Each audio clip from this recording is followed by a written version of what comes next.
makakausap natin ang ina ni Mary Jane Veloso na si Celia Veloso. Kaugnay po yan ang nalalapit na pag-uwi ng kanyang anak na si Mary Jane.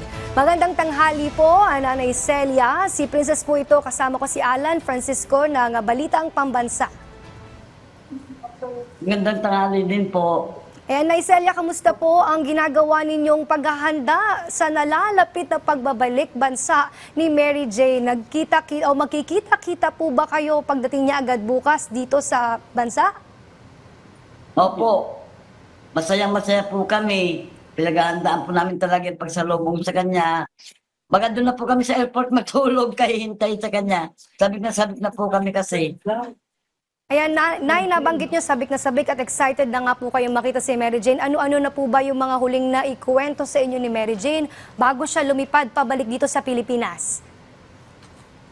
Ala pa siya na ikukwento. Nung po November 19, tumawag siya para ibalita lang na tuloy na po yung pagbisita namin sa Indonesia sa 15 to 19 ng December. Yun lang po ang napag-usapan namin noon. Hindi pa po niya alam noon na makakauwi siya at hindi ko rin po alam. Nay, may mga nanawagan na bigyan ng pardon nito nga si Mary Jane. Ano po ang reaksyon niyo dito sa tuluyang o panawagan sa tuluyang pagpapalaya na para sa inyong anak?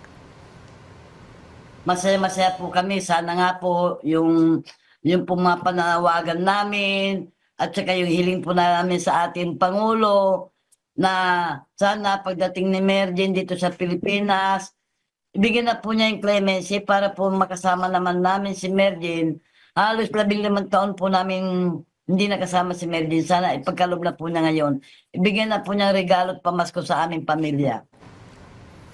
Nay Celia, si Alan po ito, no, kasama nyo ngayon ang mister nyo, si Tatay Cesar. Kumustahin natin yung kanyang nararamdaman ngayon na masasabi natin ilang tulog na lang at makikita ninyo ang inyong anak na si Mary Jane. Tay, anong reaksyon nyo? Opo. Ay, masayang-masaya po. Makita na namin ang aming anak na para yakapin, halikan. Talagang sabik na kami. Masayang-masaya po kami na makakauwi na ang aking anak. Tay, kumusta yung tulong so far na ibinibigay ng gobyerno? May mga nababanggit ba sa inyo yung mga kasama ni Mary Jane sa embassy sa Indonesia? Ay, ala pa kaming nababalitaan kung kailan siya uwi. Kaya lang napapanood po namin sa balita na uuwi na raw ang aking anak sa Merkulis. Migrante lang naman. Migrante lang po. Wala pong pinapaabot sa amin, nababalitaan lang po namin. And I'm sure the government po ay talagang sasalubong at mag-welcome sa inyong anak sa pagbabalik nito. Tay, magpapasko, ilang araw na lang no, bago ang Pasko. Ano po ang mensahe ninyo sa, of course, una sa inyong anak, no, dahil mukhang ito na yung ito na yung muling pagkakataon na magkakasama kayo sa Pasko, no, at least dito sa Pilipinas.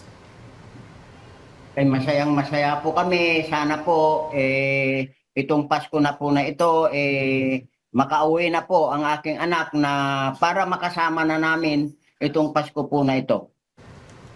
Tay, si Princess po ito, patungkol naman po sa mga natatanggap natin na tulong sa gobyerno, ano po yung gusto niyo sabihin sa kanila? Kamusta na po ang reaction din ng inyong mga apo na nalalapit na rin yung pagbabalik ng kanilang ina at tuloy-tuloy din ang tulong ng pamahalaan sa kanila? Magpapasalamat po ako sa ating gobyerno, lalong-lalo na po si Secretary Kakdak na nagbigay po sa amin ng pagpagawa ng bahay. Ito na po, pinaayos namin yung aming bahay at lalong-lalo na po yung patutuluyan ni Mary Jane. Inayos po namin dahil siya po ang mismong nag-announce sa yung aking anak na ipagawa namin mabuti, pagandahin ang kanyang bahay. Tay, Nay, anong mensahe ninyo kay Pangulong Marcos sa nakatakdang pagkapauwi nga sa inyong anak? Ang mensahe ko po sa ating Pangulo, siya rin po tinulungan na niya ang aking anak para makauwi na po dito sa Pilipinas. Mahal na Pangulo, ang mensahe ko po sa inyo, sana pagkaloob na po niyong pamasko sa akin yung aking anak na si Merlin, pagkaloob na po ninyong clemency niya at pardon, para naman po makapiling na po namin at lalong-lalo na po yung dalawa niya anak. Sabik na po kami, napakatagal na po namin nalayo sa aking anak, sana naman ibigyan na po yung pamasko sa amin. Okay, so with that, maraming salamat si Tatay Celia at Nanay Celia at Tatay Cesar Veloso.